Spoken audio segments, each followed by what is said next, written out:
Good morning. My name is Susan Holtzman. I am the president and CEO of the Miami-Dade County and Monroe County affiliate of the National Alliance on Mental Illness, otherwise known as NAMI. Our mission is to reduce stigma and provide support, advocacy, and education around mental illness and mental health for our community. We're very happy to welcome you here this morning. We have two great guests, Ashley Martinez and Dr. Niza Tonarely-Busto. Did I get that right? Mm-hmm. Thanks. I do want to start out by saying that our topic this morning is going to be suicide, and that can be a very difficult topic. So I want to make clear that is what we're talking about. We feel at NAMI that all mental health and mental illness issues are made easier by discussing them openly. The latest data has shown that while suicide among adolescents and young adults has increased, there's also an alarming trend that we're seeing higher suicide rates among older adults, the highest among people 85 and older. So those are some of the issues we're going to discuss. I do want to disclose, because this is what we do at NAMI, we help to end stigma by talking about our own experiences. So I lost my younger sister to suicide when she was 32. And I have an older sister who lived with a mental health condition for most of her adult life and also attempted suicide numerous times. So it's a topic that isn't new to me, but it's also a topic that for years I wouldn't talk about. And so I'm really grateful that I can be here today and talk about this out loud. One, it helps me. And two, I hope it helps anyone who's listening who may have similar experiences. The other thing I want to mention is NAMI is there for you. If you go to namimiami.org, you can look and see the information that we have. We provide support services. We have a helpline you can call or text, or you can send an email if you need information, anything having to do with mental illness, support, education, or advocacy. So I'm going to introduce our guests. We have, sorry, I have to get through my notes here. Dr. Niza Tonarely-Busto, you are the clinical director of the Child and Adolescent Mood and Anxiety Program at the University of Miami. Mm-hmm. CAMAT? CAMAT is how. That's the acronym for that. A licensed psychologist who serves as the clinical director of the CAMAT program at the university, clinical assistant professor in the Department of Psychology, bilingual evaluator and clinical supervisor in the Autism Spectrum Assessment Clinic, and received your PhD in clinical psychology from the University of Miami. So you, all the way, the you. Can you tell us a little bit about the CAMAT program? Absolutely. And first, I just want to say thank you for having me here, and thank you so much for sharing that about your family. I'm sure that was difficult to talk about. So at the CAMAT program, we offer treatment services for youth, children, and adolescents who struggle with anxiety, depression, and other emotional concerns, whether that be trauma, OCD, or others. We provide diagnostic evaluations and treatment for those, and that's either offered in group treatment for our younger kids, or individual treatment for our adolescents. And we were fortunate enough to receive a grant from the Children's Trust, so we're able to offer those services at no cost to children and families who live in the Miami-Dade community. Yeah, it was a wonderful, wonderful gift that we were given. So we're really lucky to be able to do that. Fantastic. So if anyone is interested in those no-cost services, how should they? So they can search the Child and Adolescent Mood and Anxiety Treatment Program on Google at the University of Miami, and there's a link there to complete a screening to find out if they're eligible. Great. Okay, that's wonderful information. Thanks so much. No problem. And then we have Ashley Martinez, a nurse practitioner with My Psychiatrist. Ashley's bachelor degree is in psychology from Florida International University. And then you became a registered nurse after completing a second bachelor's degree at Miami-Dade College School of Nursing. And after working in the emergency room setting for multiple years, which is very brave, Thank you. She realized the need for mental health services in the community and then decided to pursue her master's degree at Nova Southeastern University, where you graduated cum laude and joined the team at My Psychiatrist. So that's quite a background, and all of the stellar educational organizations in the county also. So I'm very exciting to have both of you here, really. Can you tell us a little bit about the My Psychiatrist model? Absolutely. So we're an outpatient clinic. We treat across the lifespan, and we do offer psychotherapy as well as psychiatric medication management. So anyone, regardless, today we're focusing on depression, but any sort of mood disorder that you find that you're struggling with, that anyone's struggling with, whether it's anxiety, the OCD, the depression, like we're discussing, or if you don't know, always recommend reaching out, getting an assessment done. And if okay, I don't want to go to the medication route, hey, we have the therapist on board. We have plenty of psychotherapists ready to meet whatever needs the community has. And you have some expertise also in geriatric psychology. Yes. The geriatric population I hold so close to my heart because I feel like it's a very underserved population and very overlooked. So I love my older population. That, underserved, when we think of underserved, we don't tend to think of age. And I think that's very important because you're right. It's so important group. Yeah. Just one thing I did also want to note, given the topic, we want to make sure that everyone is aware that there is now a national suicide hotline. Yep. If anyone is feeling that they may be having suicidal thoughts, or if you know someone that may have thoughts and you need help with that, you can call 988. 988 is the number to call. Mm-hmm. So I'm just going to read some of the recent statistics about suicide to get our discussion started. And as we were saying before we started, this is such a huge topic. And so we have limited amount of time. We may run out. So we're going to try to keep it moving without talking too fast. So these are recent statistics from the CDC. Suicide rates increased 30% between 2000 and 2018. And then between 2019 and 2020 declined a bit, and then increased again in 2021. They increased 37% between 2000 and 2018, and then went down 5% and then nearly increased to their peak again. So that's an interesting trend. And then suicide is more common in males than females, really by a large margin from what I've read. By race, the numbers are higher among whites, followed by Hispanic or Latino, and then Black. However, those trends are a little bit different with youth, right? So we'll talk about that a little bit. Firearm is the most common method, especially for older males. Firearms are the most common method of suicide. And the largest increase, 8.1%, was among older adults aged 64 plus, with people over 85 having the highest rates of suicide. And then one other statistic I think it's important to think about is the number of people that are affected when a person takes their own life is a high number. It's not just close family and friends, but it's a much wider circle. So one school of thought is that about 115 people are affected by each life taken by suicide, because that can include the first responders. Right. It can include business associates. So it's a really far-reaching impact, this kind of a death. So there's some bad news and some sort of good news. I don't think there's ever good news unless we could say that we're down to 0% suicide. But that youth suicide is kind of the hardest to understand. So Niza, can you tell us about young people that you treat in general? What are the types of issues that can lead to suicidal thoughts? It's a great question. And I think one thing to keep in mind when thinking about suicide is, there's suicidality, right? There's suicidal ideation, which is that thought.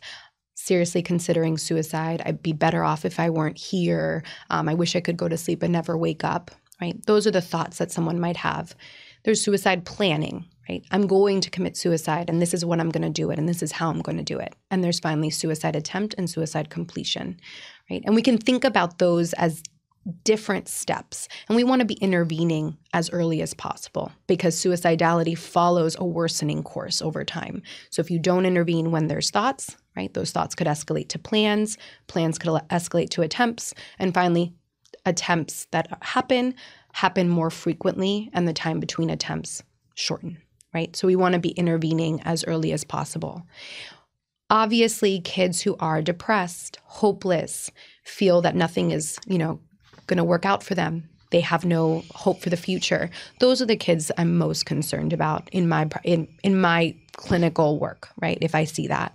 But it doesn't always have to be the depressed kids. Sometimes we're working with kids who predominantly have anxiety and they're experiencing suicidal ideation as well.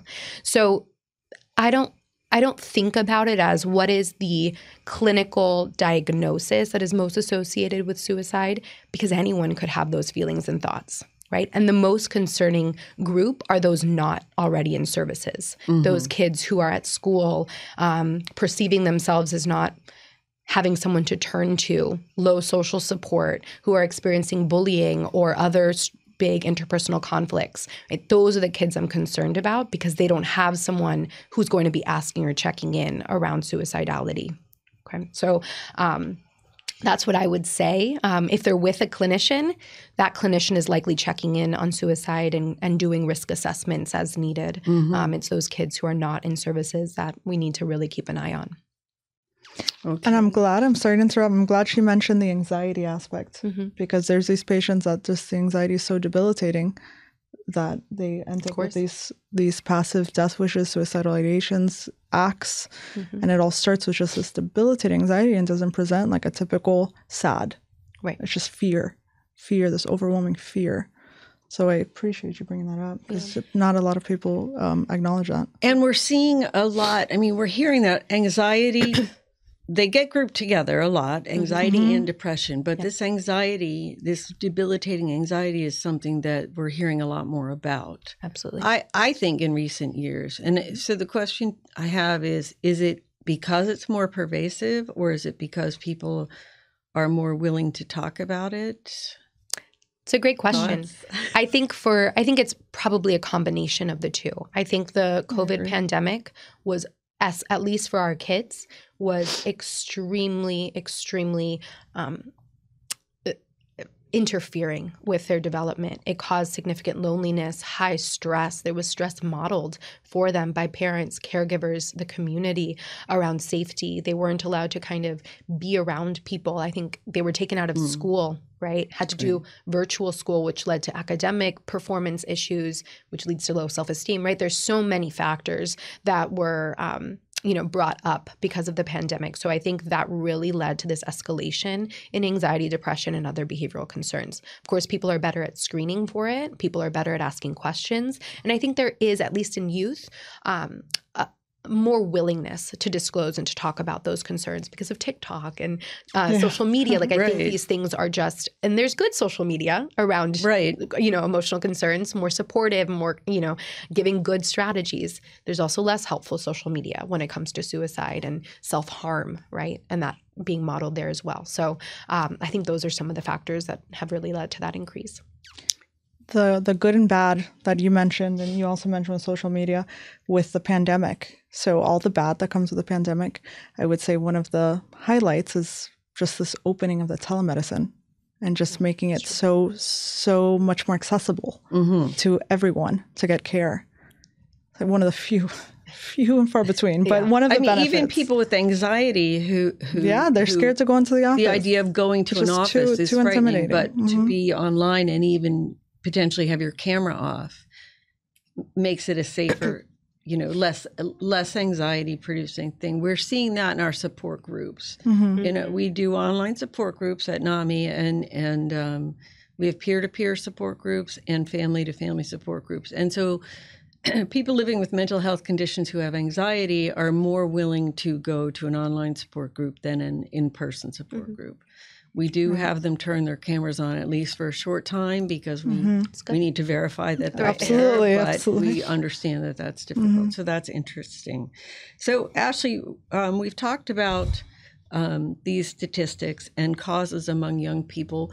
How much do you see the same types of thoughts and causes among older adults versus other issues that older adults are dealing with that may lead them to thinking about ending their own lives?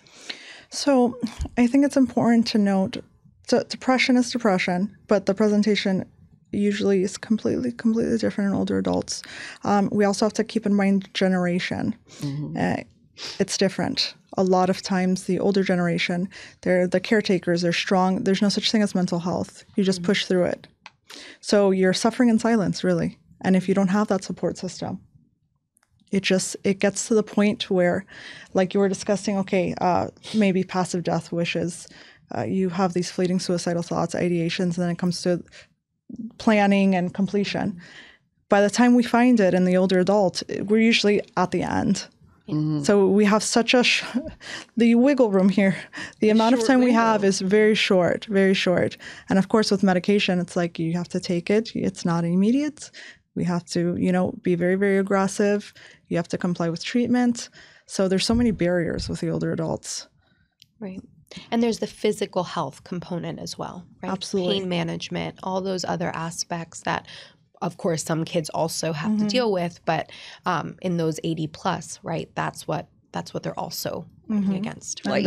There's a hopelessness with the older adults. That's what I was going to say, but it's a different type of hopelessness. Like Absolutely. A young person's hopelessness may be around a fear of not being able to succeed in a difficult world or social standing after being bullied. Or nothing getting better, nothing changing. Right. But then an older adult, if it's there are chronic illnesses, Absolutely. Let's say their alleviating factor when they were growing up, their stress relief was a riding bike, and they're getting older. We have the medical comorbidities. They can no longer do that. So their relief they no longer experience. There's isolation. They're getting older. Their loved ones are passing away. So there's this isolation. They can't relieve their stress like they usually would because their physical limitations don't allow them to. So it's just this overwhelming sense of hopelessness that just gets worse with time. And then, like I said, the generational component comes into play, cultural. Is mental health even an option? Is depression even a thing? For most older adults, it's not. It takes a lot of talking through it, going over symptoms to say, hey, this is not a normal part of aging. Depression isn't, you shouldn't be depressed as you get older. And it's become mainstay. Like, you're just getting older, a little down in the dumps. Well, that's what they say about memory loss too. And exactly. Like, it's fine. No, it's not. No. But education is needed with the patient themselves and family, all the support system. So family members who see that kind of talk, or because I think we've probably all heard it. I many of my family members are, why am I here? All my friends are gone. All my family is gone. What am I waiting for? So if we hear that kind of talk from a loved one, our action should be to try to get them absolutely to talk to someone. 100%. We need to dig a little deeper into this, see what's going on. And where's a good place to start, would you say, if this is someone who's reluctant, well, I'm not going to go to a therapist, I'm 72 years old and I've never done that in my life. Is there another avenue in? With a patient that has family, a support system, I recommend the family, let's go to your checkup with your PCP. Open the conversation like that. Because for someone to say, we're going to take you to a psychiatrist, we're going to take you to a therapist, it can be kind of off-putting for an older patient. So I definitely recommend in those scenarios going that avenue through their primary care to try to open up their mind. Like, okay, my primary care doctor, my primary care provider, who I trust so much, and who has taken care of me all these years, said, hey, I agree with your daughter, or whoever it is. Let's make an appointment for you with a psychiatric provider and just see. So that's an interesting point that I want to bring up. This is something, NAMI has a program called Family to Family, where family members take a 6-week educational program as part of our education pillar. And we learn about mental illness and what it is and how to be helpful to your loved one who may have a mental health condition. And one of the things that I learned that I hadn't really thought about is a doctor can't talk to me about someone else's health status, but I can talk to them. So I could call my mother's primary care practitioner and say, I'm concerned she seems depressed. Mm-hmm. She's coming in for a checkup, and I just want you to know that. And then they can act on that. So they can't tell you, well, she is or she isn't, but they can then act on that. Also with the psychiatrist, I can call a family member psychiatrist and say, I just want you to know I'm seeing these behaviors, or their therapist, and leave it at that. Because if they may not share the information, at least you have the clinician able to investigate. So I think that's an important thing for people to know, that you're not completely helpless, that there is ways that you can have some impact to move Absolutely. that needle. Assuming we're all on the same page, the patient is okay with family members being involved, I totally recommend it.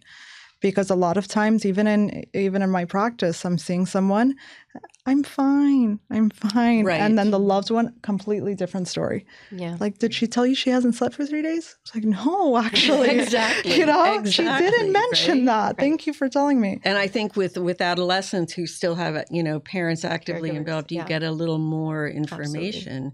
But as you said, those who are not being cared for, are the ones that we have to be concerned with. And so great that CAMAT has that ability to treat people who are not insured. And so we talked about, so we said, get them into treatment, get them some help, have them talking to someone. So what kind of impact does this make? Can you really change someone? Can someone who got all the way to ideation, thinking about how I might end my life, be helped enough so that those thoughts are no longer part of their life? I'd love to hear about that. Absolutely. So, first step is always safety planning. And I don't remember the stats off the top of my head, but safety planning, which means coming up with a plan with that child or that adolescent about what they will do if suicidal thoughts come up, right? What social support will you seek out? What activities will you do to kind of distract yourself away? What pleasant activities will you engage in, right? Who will you call? And then, of course, including the 988 crisis hotline in that as well. Safety planning has been shown to reduce suicide attempts significantly. And the reason is suicidality is a time-limited crisis, right? Something happens. There's a breakup in a relationship, right? At least with adolescents. And there's this spike. I want to die. I don't want to be here, right? What they need is tools to manage that crisis until the intensity comes down. And it's really hard to think of tools when you're feeling that way. So having that safety plan in your phone, right? A picture of it, you can just go through the list of things to do, take steps to take until the intensity comes down, right? So at least in the immediate acute crisis period, those kinds of tools have been shown to be effective. More long-term, right? How can we help these individuals learn strategies to cope with strong emotions as they come, to cope with stressors that might arise? That's going to help buffer them against following through on those thoughts, the intensity of the thoughts, the frequency of the thoughts. So cognitive behavioral therapy, the most evidence-based treatment here, has been shown to decrease that over time. And Ashley, in older adults, as you said, the window is shorter. It's absolutely shorter. A little bit different. In order to get, I think it's very important, like you mentioned with triggers, the support system. Let's say you haven't seen it, it's a parent, and the parent's spouse passes away. I'll say Sure. as if I'm in the situation. I'll make it a little easier. My father passed away, and my parents have been married 50 plus years. That's my feelers should go up because it's a huge transition. And then if, speaking to the parent, how are you doing? Not only checking in on them, a lot of times parents kind of give you a facade, like, I'm okay, I'm dealing with it, because parents have that obligation to be strong their whole life, Right. I'll be strong for my kids. Yeah. And then it's so hard to break that for a child, so hard. But those triggers, very important. On top of checking in on them, again, Depression is not a normal part of aging. So if you see that isolating themselves, they're no longer doing things that they usually like to do, besides the physical limitations, like the example I gave earlier, okay, this person can no longer ride his bike, but is he still doing something for himself to feel good? Or is he just, that's it, this is my life now? And that hopelessness, again, the hopelessness with the older population is what we really need to try to work on. So working with one, getting them to find help in some way, and then getting them to finding alternatives to re-involve them in a fulfilling life activity. Absolutely. And with these triggers, there's so many support groups now, bereavement, Right. Loss. So absolutely recommend those. I love seeing patients being able to speak to peers who have gone through the same thing. That's that social support. Yeah, It's so absolutely. important. And it's So such a important. buffer, a protective factor. Religious communities, right? Spiritual connection. All of those provide that protective factor against suicidality. Yeah, absolutely. And when somebody can tell you, I know exactly what you're going through, that is paramount. It means so much to the person. And not only that, because I'm a big fan of support groups. We at NAMI have support groups. At the Alzheimer's Association, they had support groups, because not only are you able to share that experience, but you're able to create a group, a friend group of people who understand what you're talking about. And network. And know what you're talking about. You can network with them. You can find resources from them.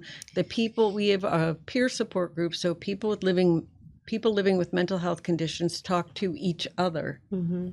And they talk about their experience, and they talk about their experiences with their own families or whatever the issue is, in a setting that is wide open, that no one's looking at them saying, ugh.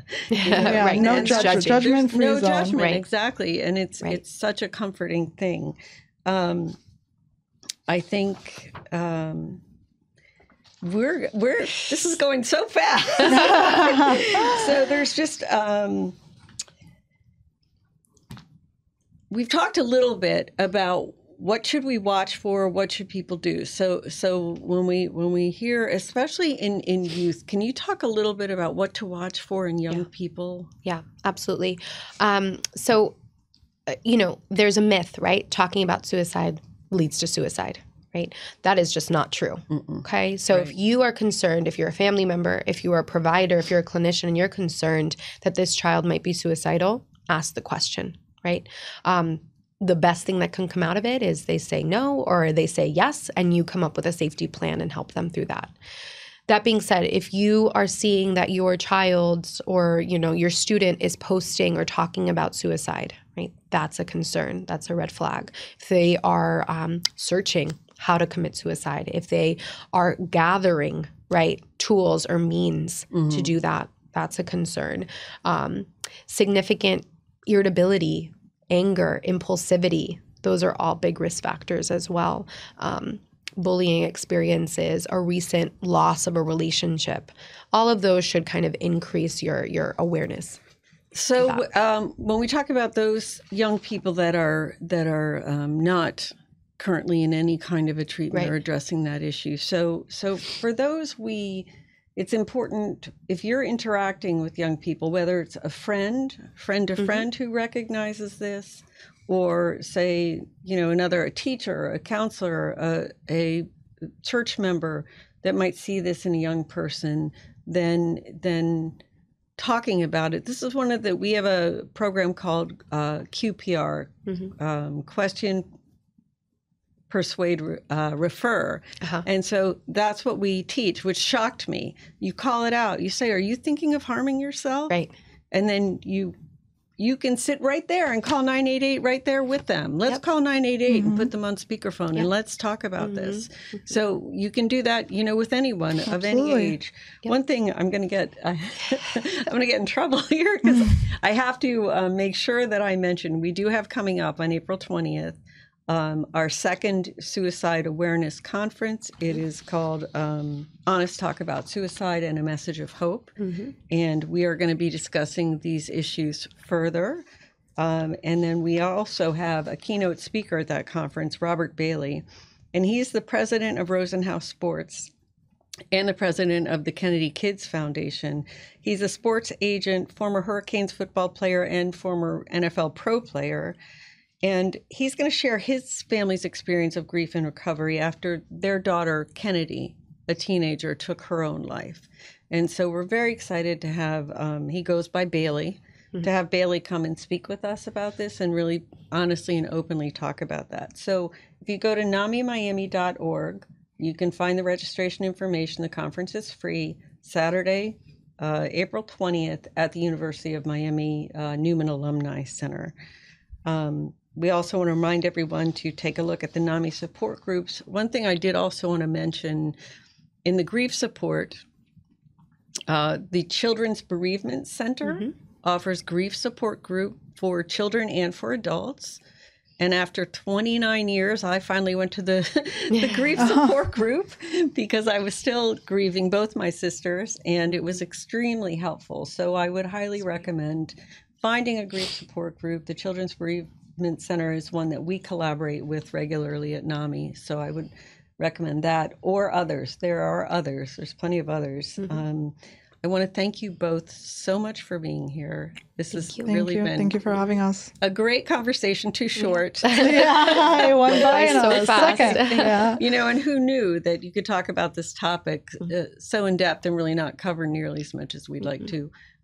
Thank you. Of course. Thank you so much. Thank you.